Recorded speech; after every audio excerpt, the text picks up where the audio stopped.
Time వచ్చి early morning 6 o'clock. విపరీతంగా చలి ఉంది. నేను వెళ్ళే ఈ పనికి మా ఊరు విలేజ్ నుండి 30 kilometer డిస్టెన్స్. ఈ పని ఒక్కొక్కసారి మార్నింగ్ ఉంటుంది, ఒక్కోసారి మధ్యాహ్నం కూడా ఉంటుంది. ఇక్కడే ఫ్రెండ్స్ నేను వర్క్ చేసేది. నేను వచ్చేలోపే మా మామ వాళ్ళంతా వచ్చేసి పని చేస్తూ ఉన్నారు. ఇక్కడ ఉండే వాళ్ళంతా మామూలే. కొంతమంది మామూలు అవుతారు, కొంతమంది అల్లే ఉన్నారు. నేను వచ్చే టైం అయితే వర్క్ అంతా పని చేస్తూ ఉన్నారు. ఇది వచ్చి కోల్ మైన్ ఫ్రెండ్స్. ఇది గూడ్స్లో వస్తుంది. చాలా వేరే వేరే ప్రాంతాల నుంచి, కర్ణాటక నుంచి, ఇక్కడ ఆంధ్ర నుంచి ఈ ఒక్క బాక్స్లో 68 టన్నుల మైన్స్ ఉంటుంది. 5 మంది లేదా 6 మంది కలిసి మొత్తం అన్లోడ్ చేసేది. ఈ పని వచ్చి 3 to 4 hours వరకు ఈ వర్క్ ఉంటుంది ఫ్రెండ్స్. 3 గంటల నుండి 4 గంటల లోపు దీన్ని మొత్తం అన్లోడ్ చేసేస్తాం. Full hard work, heavy weight ఉంటుంది. ఒక్కసారి ఈ గంప మొత్తం నింపుకుంటే 20 నుంచి 25 kgల వెయిట్ ఉంటుంది. ఇలాగా 3 to 4 hours వరకు వర్క్ చేయాలి. ఇలాగే డైలీ ఉంటుంది ఫ్రెండ్స్. ఇది బాగా అలవాటు అయిపోయింది నాకు.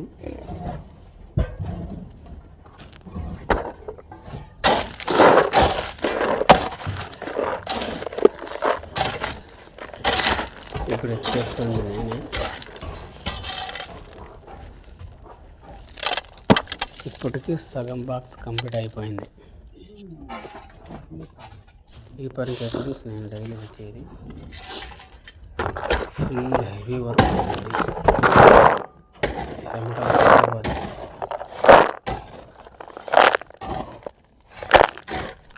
యాక్చువల్లీ ఒక్క బాక్స్ అన్లోడ్ చేయడానికి 4 to 5 members ఉంటారు. కానీ ఈరోజు మా మామూలు కొద్దిగా ఎక్కువ మంది వచ్చేసినారు. 7 members వచ్చేసినారు. కాబట్టి ఈరోజు కొద్దిగా మాకు కొద్దిగా తక్కువనే పడుతుంది. డైలీ 1200, 1300, 1400, 1500 వరకు తీసుకుంటాం. తక్కువే. ఆల్మోస్ట్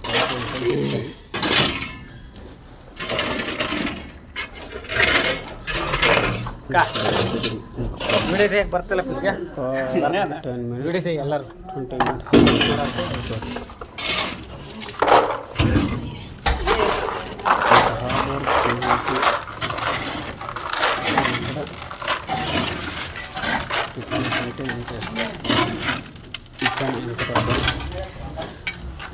ఊరికి వచ్చేసి ఒక ½ hour నాకు తెలిసిన ఎక్సర్సైజ్ చేసి మెయింటైన్ చేస్తాను.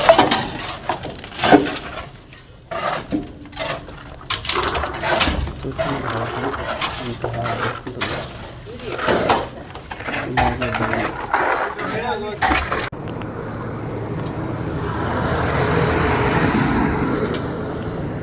కిందకు వచ్చిన వెంటనే అంత డస్ట్ అరిగి మొత్తం పరవతా ఉంటుంది. ఈ డస్ట్లో ఎలా ఉంటానో ఒకసారి చూస్తారా?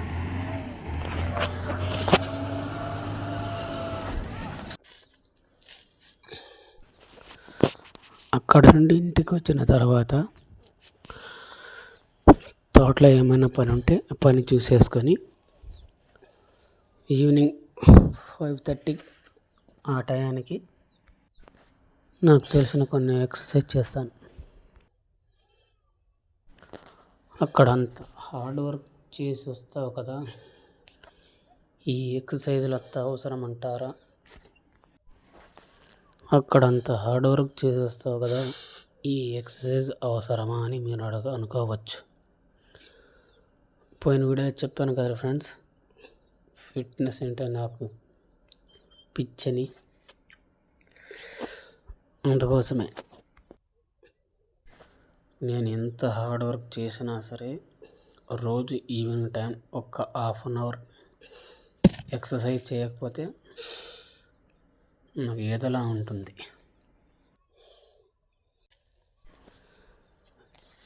ఎక్సర్సైజ్ తిన్న వెంటనే చేయకూడదు. బాడీని బాగా బిల్డ్ చేయాలనుకునేవారు కొద్దిగా ఎక్కువగానే తినాలి. అందులో మెయిన్గా కార్బోహైడ్రేట్స్ తక్కువగా ఉండే విధంగా చూసుకోవాలి. ప్రోటీన్స్ ఎక్కువ ఉండే విధంగా చూసుకోవాలి. ఇంకా ఎక్సర్సైజ్ విషయానికి వస్తే మన దగ్గర లేని వాటి గురించి ఆరాటపడకూడదు. లైక్ ఇవేనండి, జిమ్లో ఉండే రకరకాల వస్తువులు, టూల్స్ కానీ డంబుల్స్ కానీ. కాబట్టి మనకు అనుకూలంగా ఉండే వాటితోనే, అంటే అవి నువ్వు మోయగలిగేంత చిన్న చిన్నవి 2 లేదా 5 కేజీలు లేదంటే 10 కేజీలు వెయిట్ గల వాటితోనే ఎక్సర్సైజ్ చేయాలి. లేదు నేను ఇంతకంటే ఎక్కువ వెయిట్ గల వస్తువులతోనే ఎక్సర్సైజ్ చేస్తానంటే అది నీ ఇష్టం. మీ సొంత పని అయినా లేదా బయట వేరే వాళ్ళ పని అయినా వెళ్ళి వచ్చిన తర్వాత సాయంకాలం ఒక్క హాఫ్ అన్ అవర్ ఈ ఫిట్నెస్ కోసం టైం కేటాయిస్తే మనం ఎలాంటి జిమ్కి వెళ్ళాల్సిన అవసరం లేదు. మనకు కావాల్సిన ఫిట్నెస్ ఆటోమేటిక్గా వచ్చేస్తుంది. ఇది నేను ఎక్స్పీరియన్స్ అయినాను కాబట్టి మీకు చెప్తున్నాను ఫ్రెండ్స్. ఇక ఎక్సర్సైజ్ విషయానికి వస్తే ఎక్సర్సైజ్ అనేది స్పీడ్గా చేయకూడదు. ఒక్కొక్క ఎక్సర్సైజ్ని స్లోగా 5 టైమ్స్ లేదా 10 టైమ్స్ చేయాలి. ఇలా చేయడం వల్ల మజిల్స్ గ్రోత్ బాగా ఉంటుంది. ఇంకో విషయం మీతో నేను ఒక షేర్ చేసుకోవాలి. ఆకలి వేస్తేనే ఫుడ్ తినాలి, అప్పుడే మన బాడీ దాన్ని స్వీకరిస్తుంది.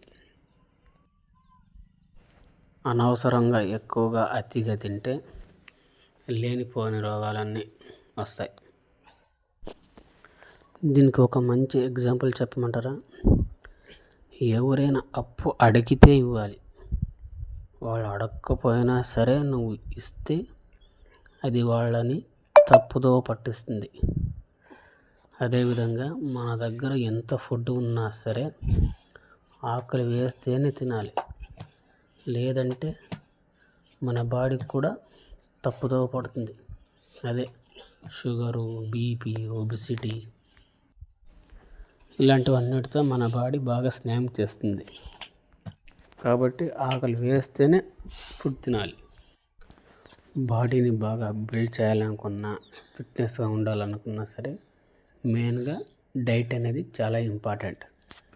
కాబట్టి మీకేమన్నా ఫుడ్ పరంగా సలహాలు కావాలంటే ఏ ఫుడ్ తినాలో ఏ ఫుడ్ తినకూడదో కింద కామెంట్ బాక్స్లో కామెంట్ చేయండి. దానికి నేను రిప్లై ఇస్తాను. సరే ఫ్రెండ్స్, ఇంతవరకు నా వీడియో చూసారంటే మీకు నచ్చే ఉంటుంది. నెక్స్ట్ మంచి వీడియోతో వస్తాను. ప్లీజ్ సబ్స్క్రైబ్ చేసుకోండి, బెల్ ఐకాన్ ఆన్లో పెట్టుకోండి, కామెంట్ చేయడం మాత్రం మర్చిపోకండి. జై హింద్.